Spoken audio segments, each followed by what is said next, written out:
Okay,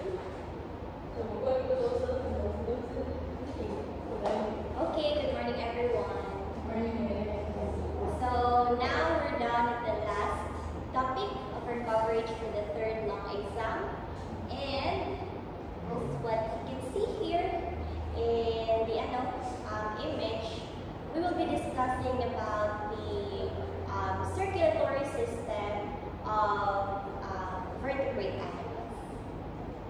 So, as you can see, there are actually different na mga pathways for the circulatory system, but they actually follow basic na mga glands and structures. So, parang meron lang talaga silang isang architectural plan that has been modified and specialized through time.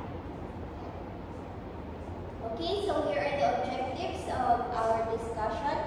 First is, we will be discussing basically the structure, and then what are the components of the circulatory system.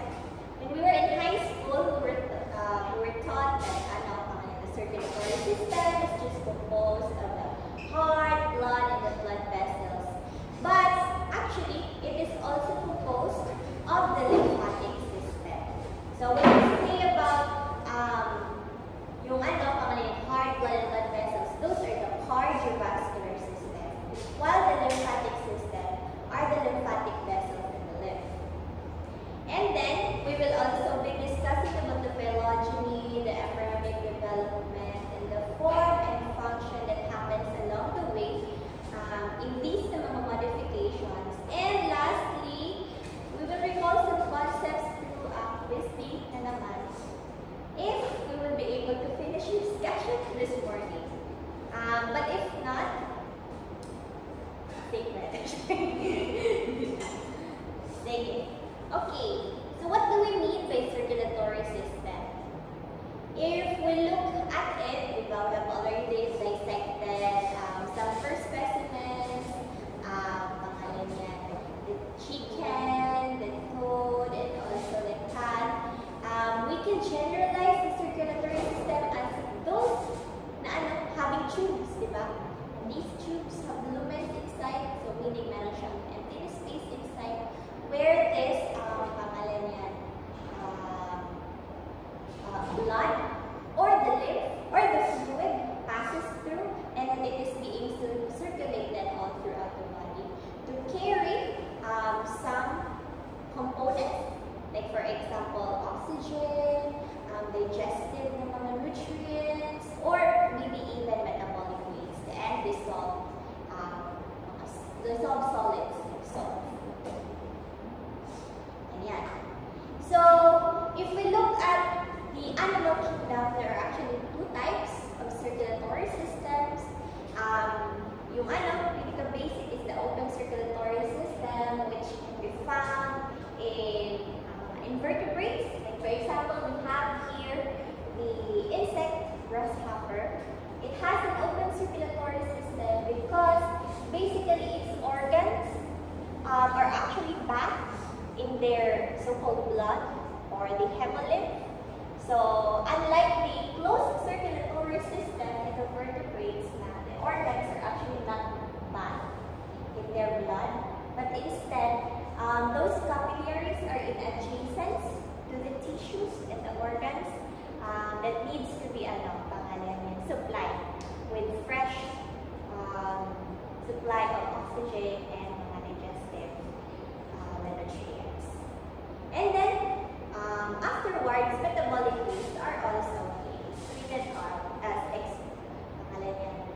screened out by those active organs and tissues, and then put back into the bloodstream, and then ultimately goes to the kidneys. Okay, so back in high school, we were taught that the circulatory system is for the transporting of gases. These are the oxygen and carbon dioxide. But actually, it is not only the function of the circulatory system, but a lot more. And not only the respiratory system that is associated to the circulatory system, but there are also a lot of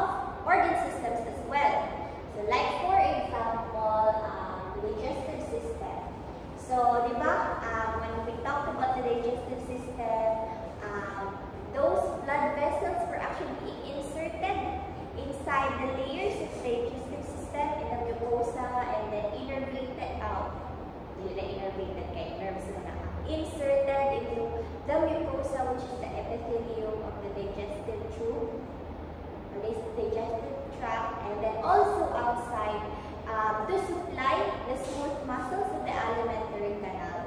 And from this, since meron ding inserted na mga blood vessels in the mucosal layer of the alimentary canal, ito yung closest connection of the blood vessels in the circulatory system, wherein this na mga digestive products like the simple carbohydrates, proteins, and fats, doon sila na-absorb. And then from there, they will be transported all throughout the body of the vertebrate. And then it also transports hormones to target organs. Then since it supplies the needed na mga nutrients, after these nutrients are being used up, diba? The end products of these, byproducts of these are the metabolic waste like urea, and then these are being transported to the kidneys, which means that excretory system is also associated and connected to the circulatory system.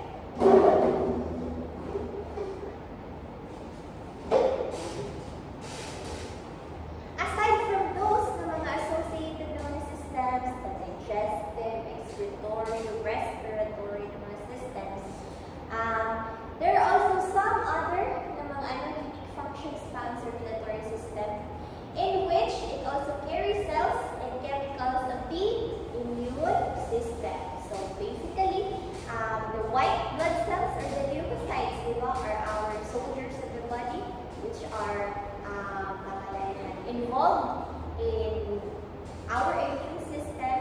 And then also our lymphatic system produces lymphocytes. These are special types of white blood cells, necessary also for protecting our body from infection and also diseases. Yeah. So what are some examples of lymph organs? So we have here lymph nodes, and then the ends of long bones.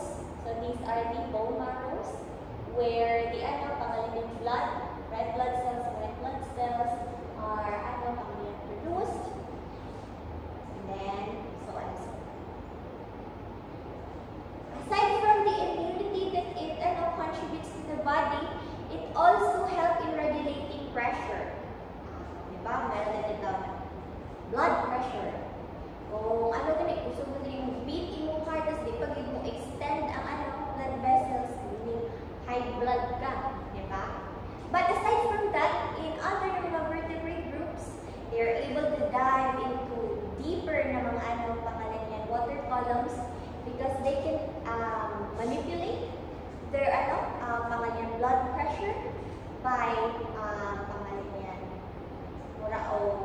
they lower down their blood pressure as they also go down these water columns. And for example, whales, turtles, such. Then, lastly, it also aids in thermoregulation. So, it is actually through the circulatory system that the heat in the body is being dissipated. So, the fluid of the blood, which is the fluids of blood. Fluids in the blood. Plasma. It is the plasma that is distributed all throughout the body. That carries also the heat. And then, for example, we have here an ectothermic organism. It is a cold-blooded animal, vertebrate animal. And then sometimes they have this behavior that they go out in the sun, especially in the summer. They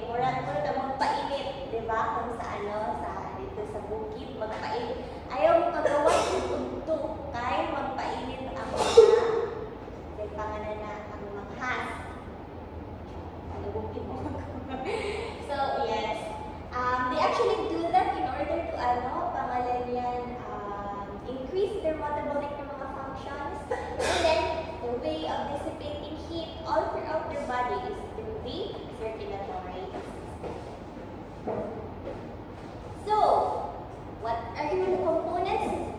These are the first cardiovascular system in which we are so familiar of, composed of heart, the blood vessels, but also the lymphatic system, which is composed of lymph tissues, lymph organs, and also the lymph vessels. As you can see, the lymphatic system is actually connected still to the cardiovascular system through here in the capillary beds. So they actually act like veins in which they produce this, lymph fluids, and then we have these lymph parts, and then inaano nila pangalan niya, push nila the lymph towards the capillary bed, and then going to the all parts of the body. Okay.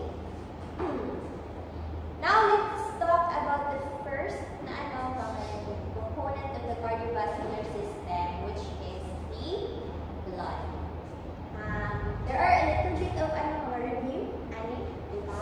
Na-discuss naman in lower ears. So, of course, the blood is composed of 55% plasma. So, meaning, how many percent man ang atong mga formed elements, and then, so that is 45%. And then, this pangalan niya, this plasma is actually 90% water. So 90% of the 55%, 45 siguro. Water, and then the rest of it are dissolved solids, antibodies, clotting factor, and hormones. So yung mga examples ng mga dissolved solids in the plasma. So these are the calcium ions. Yes, very good. Calcium ions, salts, diba? And then mga antibodies.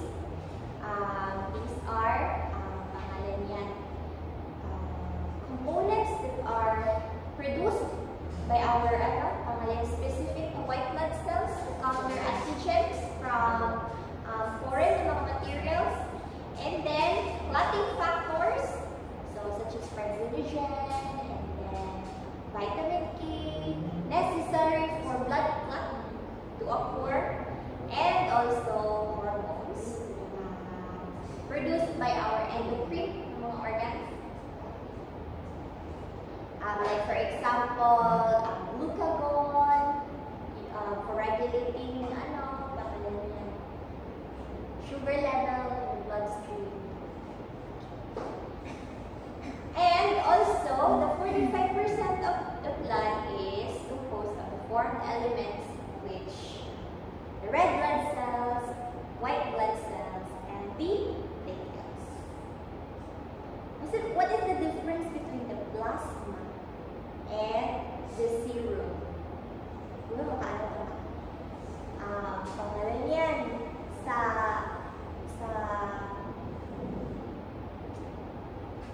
naating usa ka medication sa mga COVID na mga patients, in which yung serum of the blood is used to treat pangalan yan COVID patients.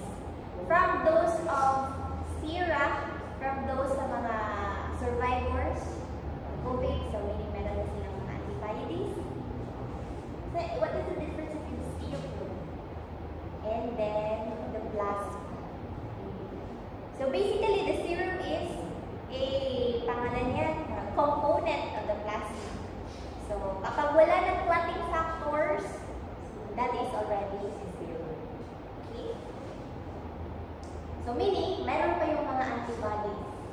Okay? And dissolved na mga salts, hormones. Okay. Ay, ako naman tayo. So, how is the blood being formed? Actually, there are a lot of tissues.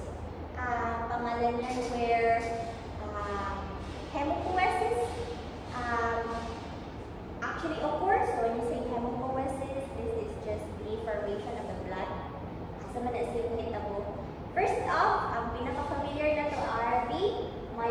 tissues. So these are the bone marrow tissues found at the tips of the long bones and also in some flat bones.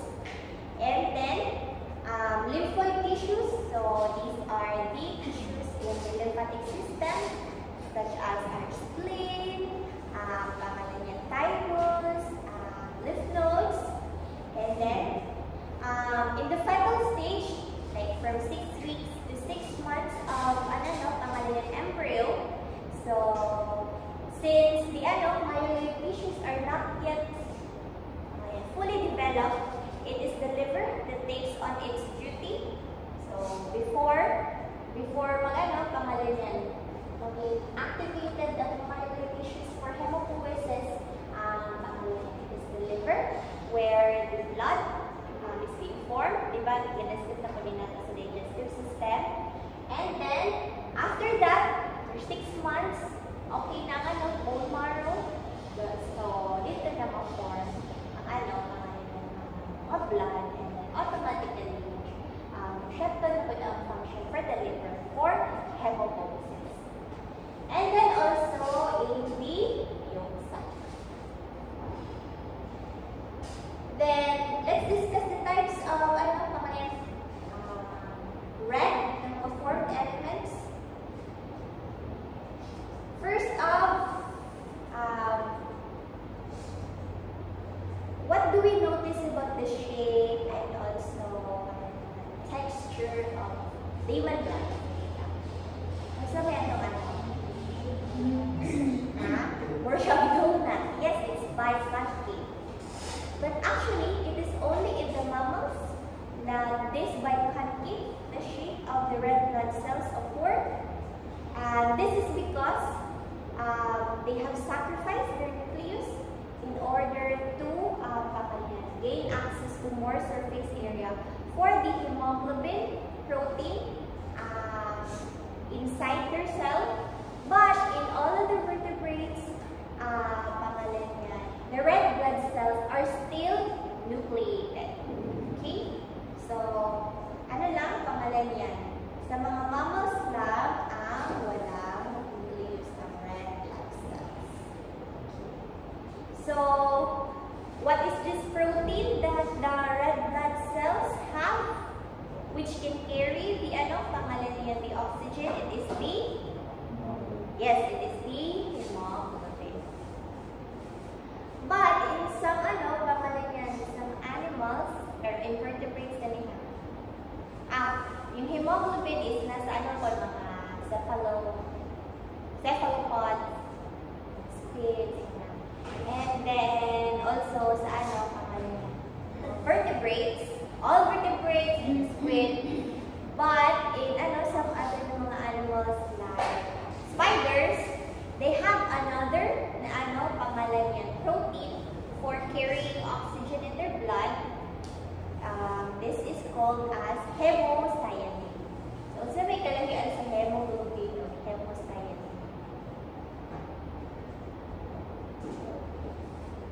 What makes the blood red? Iron.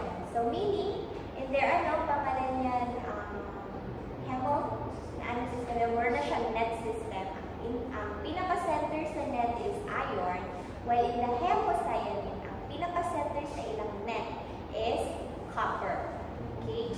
So that's why, pangalan yan, yung blood nila is bluish kapag it's oxygenated, but if it's deoxygenated, it becomes white.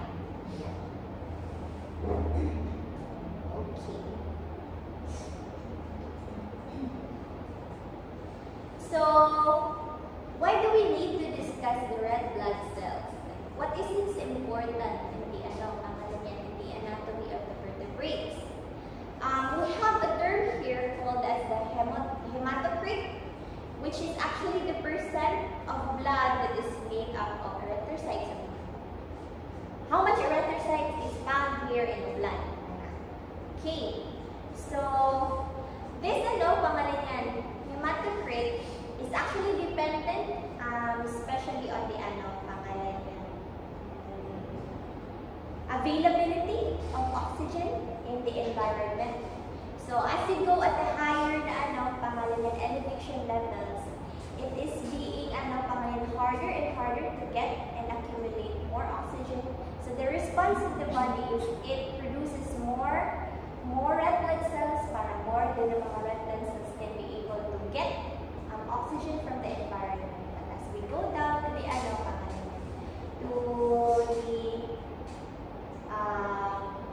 elevation na level, nagtitika na naman siya, normalize to its normal na percentage. Okay. Were you able to do hematocrit when you were doing pangalan yan? Animal physio? Diba they had this animal physio? How do you measure the hematocrit? Wala mo tayo ng actually. Ito na lang camera. Overview. Hematocrit kung manual siya nga pag-measure ka. Ngayon, hindi na. CBC na lang. Kung blood count, okay. Diba? Pero, noon, naaray ka na tinatawag na pangalan yan. Specific na slide. Kalimot ng pansipangan. Previous nga, class, group ako. Ayun. Hemocytometer or hematocytometer. So, it's like a specialized na glass slide na meron siyang series of columns and then series of rows. Tapos pipili lang kayo ng 9 na mga pangalan yan. Boxes there. Tapos, you will count all of the red blood cells. Mind you, red blood cells are very small. Like, so na yung duro mag-count niya. But you will do that 9 times in those na mga boxes. And then you will use that to pangalan yan. Make an estimate of the percentage of red blood cells from that drop of blood. Usually 1 ml. Yeah, that's it. So from this, na-discuss na natin ang pangalan yan. Characteristics of the red blood cells. Here is a fun fact. So actually, the vertebrate animal that has the largest red blood cell, which spans up to 80 micrometers, which is just, kung i-compare natin sa human red blood cells niya, 1/10 lang ang kadakon, di ba? Sa ato. So meaning, our red blood cells na diameter is just 8 micrometers. So, ang champion for the largest red blood cells is the longless salamander. So, why do you think na our red blood cells need to be small while these salamanders okay lang sa kanila ng big? And big and nucleated. Ang small, red blood cells small and not nucleated pa gayon, and then sa salamanders, longless salamanders, big pa gayon, tapos nucleated pa.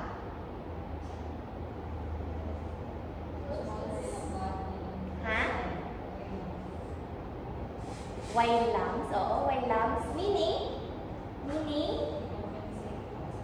through skin respiration, cutaneous respiration, meaning madali lang, diba? It's just easy for them to access the respiratory medium. So through their skin lang. It doesn't need to be transported in long distances, diba? And kung if your blood needs to be transported in long distances, mas advantageous talaga kapag maliliit, di ba? Okay. First off, sa pressure pa lang, blood pressure, madala ang mga small na blood vessels. And, blood vessels, small na red blood cells. And, you can transport huge volumes of red blood cells, di ba? In just one beat. And,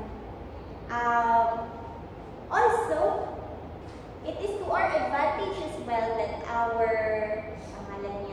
red blood cells are not nucleated.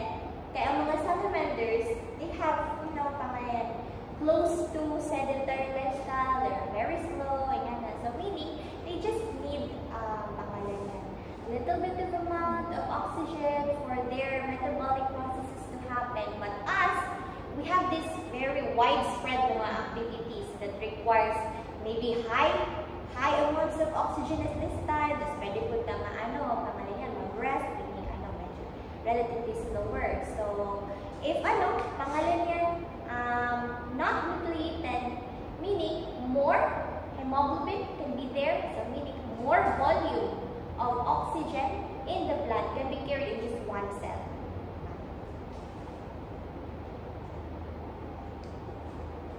We have this pangalan yan, genetic na disease, or hindi na pala genetics, in which the shape of the red blood cell is being affected, therefore causing serious mga effects to the body.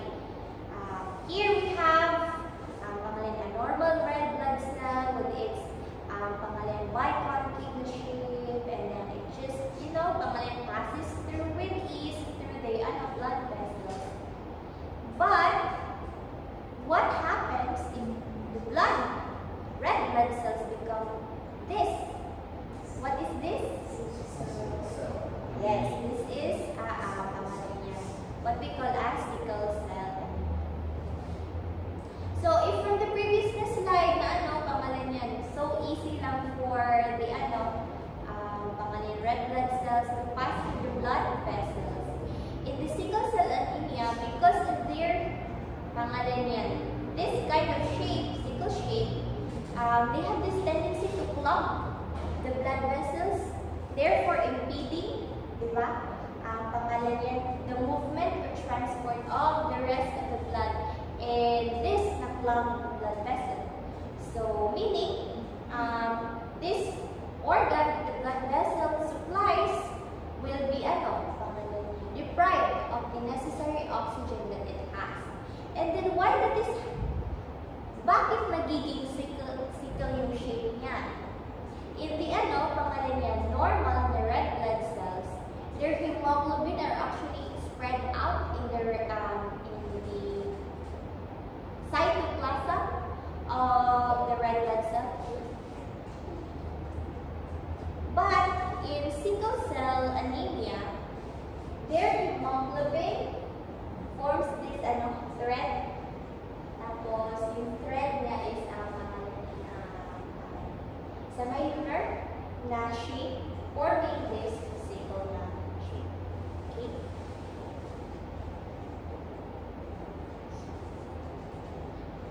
And then next, the type of blood vessel, which is the white blood vessel. Sorry. Next, the type of blood cell is the white blood cell. So another form of review, there are two main groups of white blood cells. If they are granulated, then they are called as granulocytes. Then if they are non-granulated, they are called as agranulocytes.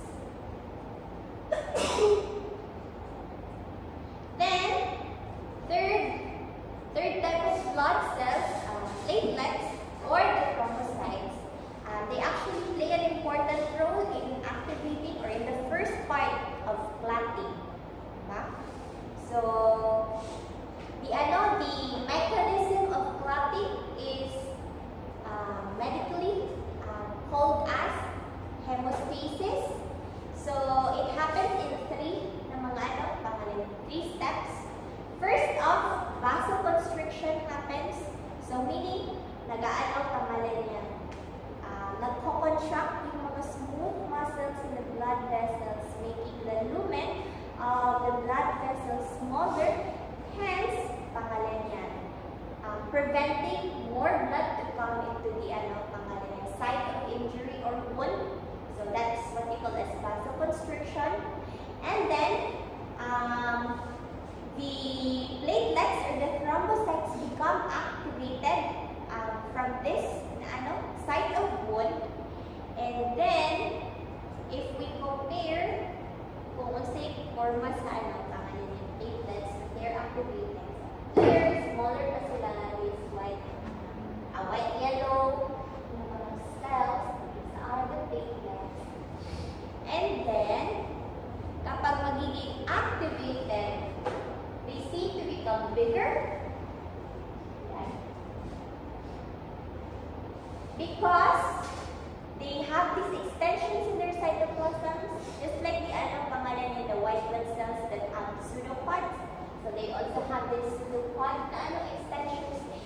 they are able to use up to gather yung mga formed elements. Hence, therefore, forming this, ayan, clump, diba? Clump. Parang yan. Blood ng clump. So, because of this, nagiging activated ang pangalan yan, platelet, then it forms a plug, then it stops the bleeding, diba? Further na bleeding. But this plug is not yet strong enough without the special mga proteins in the bloodstream, and these are the fibrinogens that are activated by vitamin K to form the fibrils, and they become the threads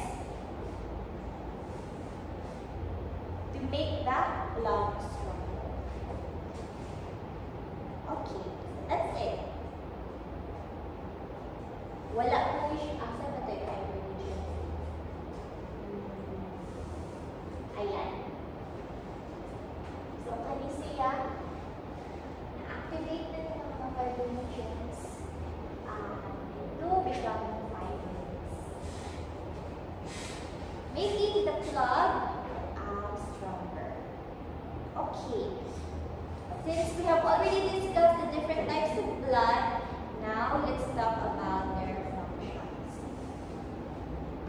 The blood is greatly associated with the respiratory system, diba? Because it is involved in the external and internal respiration of the vertebrate body. Ang sa itong external respiration? Environment and the respiratory organ, diba? Very good. Next, pwede na mag-exam siya. And internal respiration, the tissues and bloodstream. So, yung kinikarry nito is yung oxygen, and then to the tissues, and then carries back yung carbon dioxide back to the environment. As well as, yes, ako na lang enumerate na ang pangalan yan. Functions of blood. Of course, yung white blood cells for disease prevention. The thrombocytes for injury repair and tissue healing. And then, another pangalan yan.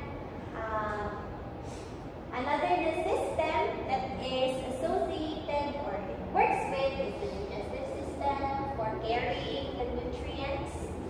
And then also the urinary system for the metabolic waste. And just like what I said kanina ng mga functions of the circulatory system, it is the blood that makes it possible.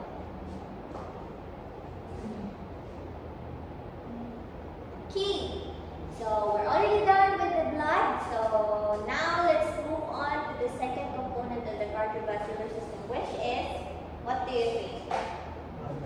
Why are we checking our pulse? What is it that makes the pulse, pulsate?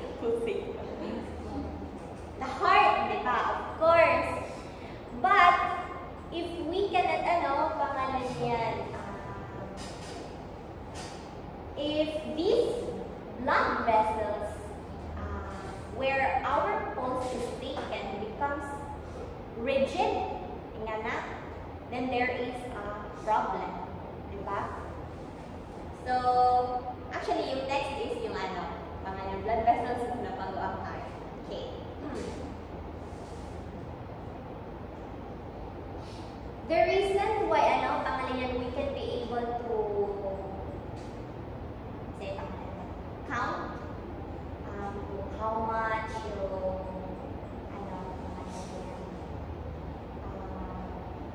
systolic and diastolic parts of the blood pressure, and then also in relation to that, it is because our blood, certain parts of our blood vessels, certain components have the ability to expand.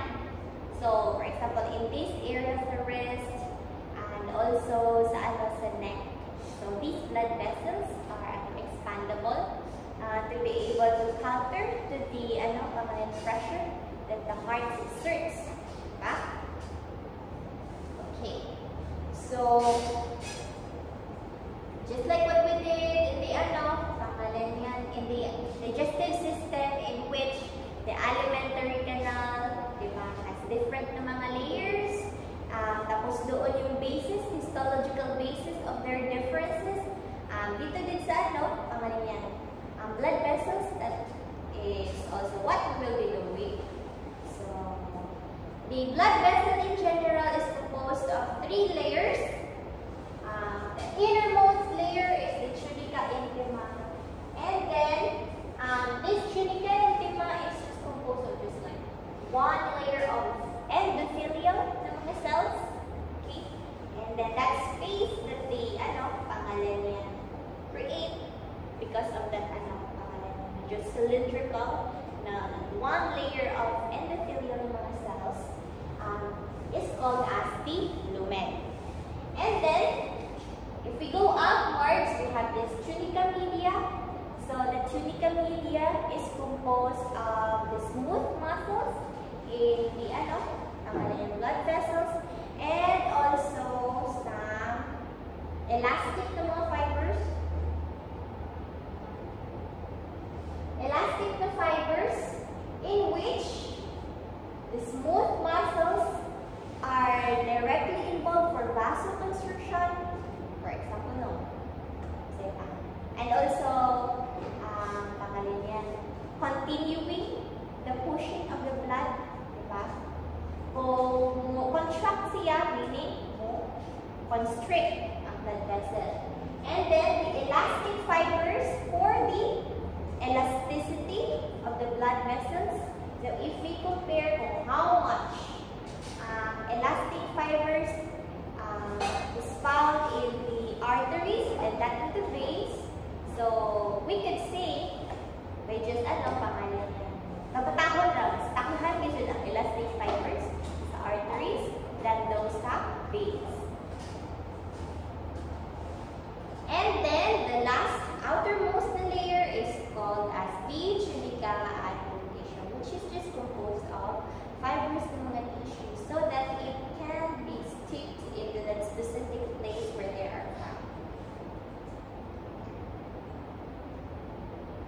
So the smooth circular na mga muscles are involved in vasoconstriction, yung sinabi ko sa inyo. While meron ding mga kung yung circular na mga smooth muscles are oriented longitudinally, but if meron ding mga obliquely oriented na mga muscles, they also help along with the elastic fibers for vasodilation. Okay? So, example mo yung blood vessel and then merong horizontally aligned smooth muscle, when it contracts, then meaning, dinadala niya rin yung tunica media towards it, so making the blood vessel dilate. So that's what we call as vasodilation. So if we look at the branching of the blood vessels, the major blood vessels, if it's coming from the heart, then it's called as the arteries, and it's the one that receives the pressure of the pumping of the heart, and the one that supplies the blood back to the heart, is major blood vessel is the vein. But don't be fooled with the color of this diagram, because not all arteries are oxygenated and not all veins are deoxygenated. So what is the exception? Pulmonary. Yes, the pulmonary artery supplies what kind of blood? May oxygen, wala oxygen. Yes, wala oxygen. So it supplies deoxygenated blood from the heart to the lungs, and then the pulmonary vein otherwise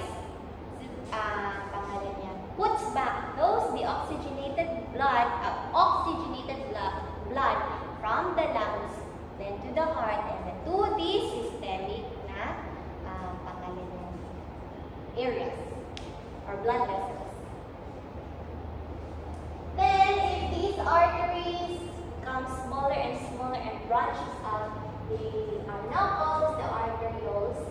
And if we compare the levels of elastic fibers here and here, we can say that smaller amount of elastic fibers can now be found here, making it less flexible to expand. And then we also have venues, which are the smaller mga veins, and the portion where they meet up is called as the capillaries, which are just one layer of tunica intima and no other layers pa. So, mo yung kaibahan sa capillaries. Diba? Instead of having 3 layers, isang layer na lang. Why is it necessary that the capillaries are very, very thin? Yes, for maximizing passive diffusion. Not only with the pangalan yan, the oxygen, carbon dioxide, but as well with the fluids, diba? So yung fluids din, lalabas din yan from the capillaries and then bringing with the fluid na nandoon sa tissues, the metabolic waste, and then through osmotic na pangalan yan, concentration gradient, babalik din yun sa capillary bag and then to the urinary or excretory system. So yes, diniscuss ko na kung ano yung kaibahan nito, arteries, arterioles, capillaries, venules, and veins. Ayan. Capillary, isang layer na just the tunica intima. And then, another thing that we should note of, those na mga bigger na mga blood vessels, they also need pangalan yan, oxygen supply, fresh oxygen supply, because they have, first off, smooth muscles, diba? So, the small mga blood vessels in the big blood vessels are called as vasa vasorum. So, what happens if, like for example, there is a gradient of the layer of tunica media that has elastic fibers in the arterioles, then what happens if these arterioles, smaller arteries, instead of meron pa nga siyang little bit of degree of expansion, wala na talaga because of plugging, and then also sedentary lifestyle in which yung arterioles mo hindi na sanay expand. So, this is what we call as artery diseases. So, if these smaller arterioles loses their small na ganing flexibility,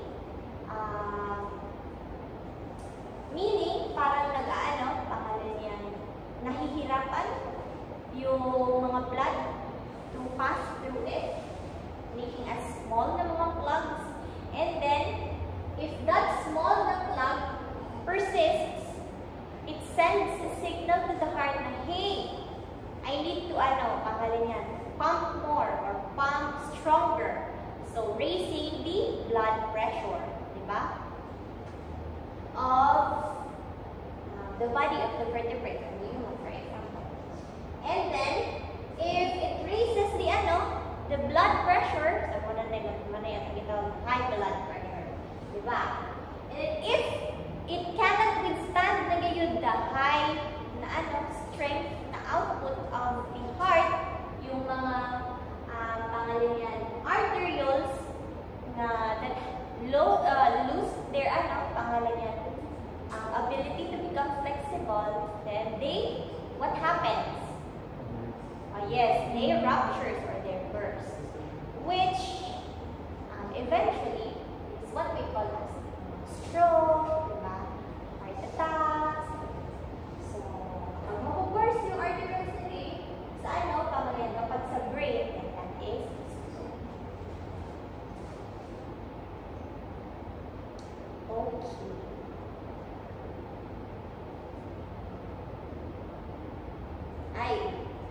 Also, I forgot to mention pala, the arteries do not have valves in them, but instead, yung pangalan niya, the veins, they have one-way valves in order to prevent the backflow of the blood, because in the veins, very low na yung blood pressure. So, para hindi siya magbalik-balik, so na ay valve mo close, hindi ka push forward, and then close the body, and another push. Okay.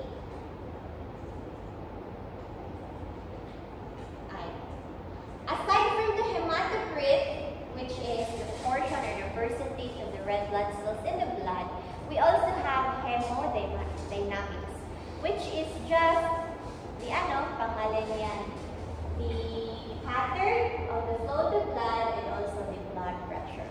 In which, diba, in animal physiology, a little bit of review, diba, yung blood pressure can be differentiated into two components. We have the systole and diastole.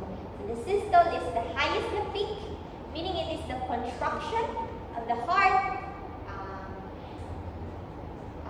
which signifies the highest na blood pressure. And then also the diastole is the lowest, diba? Which signifies the in between the contraction of the heart. So as we go through the branches of the arteries, we can say of na pangalan yan, nagtitikagamay blood pressure when you pass from one artery, big artery, until you reach the arterioles. And then even in the veins, pwedeng nagiging zero talaga yung pangalan yan, or negative yung blood pressure, which very important yung smooth muscles and also yung mga valves in the veins for supplying the blood back to the heart. Okay. I think this is the last part before 9 AM transfer na lang tayo. If we spread out all of the pangalan yan, capillaries, it can reach up to 60,000 miles. Imagine. Gamay ra ang volumes atong blood sa body, tapos 60,000 miles ka capillaries ang anaan.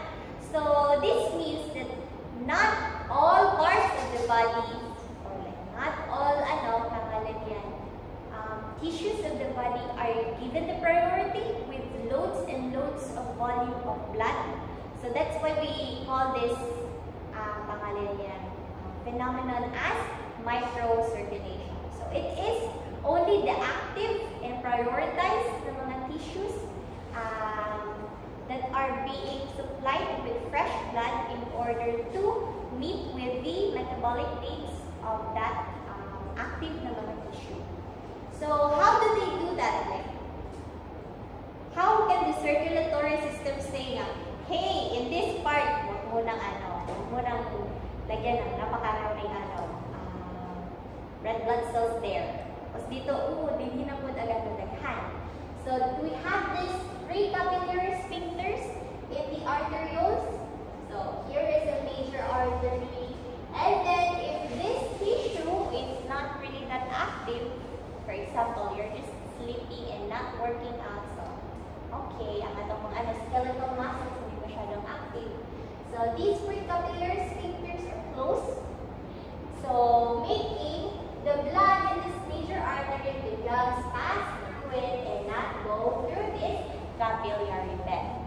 But if we're exercising, working out, this precapillary sphincter opens up, making it able for this part to still get the necessary blood supply that it needs while working out.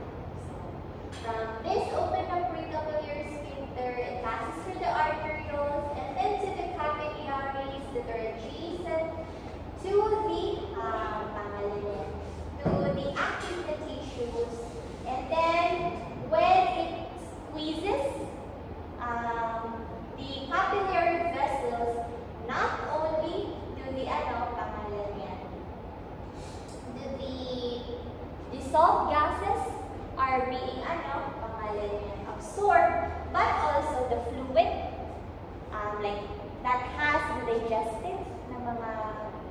nutrients. So, meaning, sinusuplayan yan ng capillaries, not only yung gases, but also the nutrients for that active the muscle, kaya it needs it during workout. And then, para bumalik back yung fluids na lumabas sa kanya, osmotic pressure is the reason for this, because since marami na yung concentration of urea in this portion of the active tissue, then it goes back to the capillary that has lower concentration of urea and other metabolic wastes.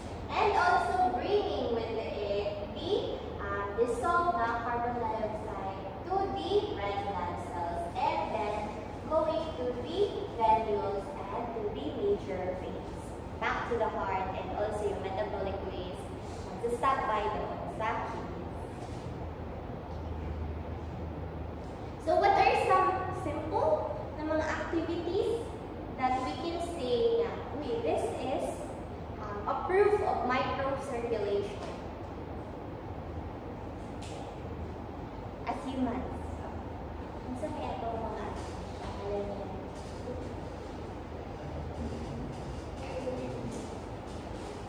Microcirculation.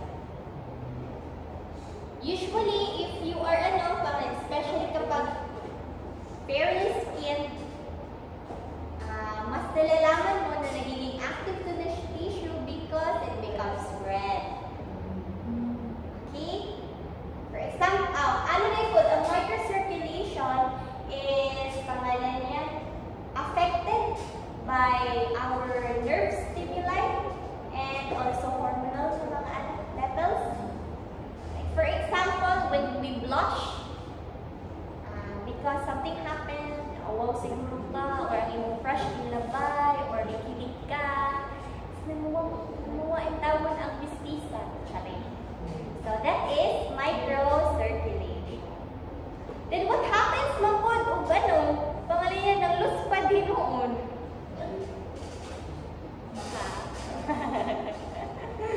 Nagluspad, meaning, ang kalupad hinoon nga pangalan yan, capillaries in your lips, kay wala po hinoon siya ay oxygen kuha, diba? So may close ng iyang mga precapillary sphincters. So, last na example, if for example, mag-workout and then gikan o kaon, ang mahitabo hinoon magka muscle cramps ka sa imong abdomen because ang pina-prioritize, diba sinabi ko sa inyo nga, it's so impossible nga tanang capillaries kay matagaan o blood.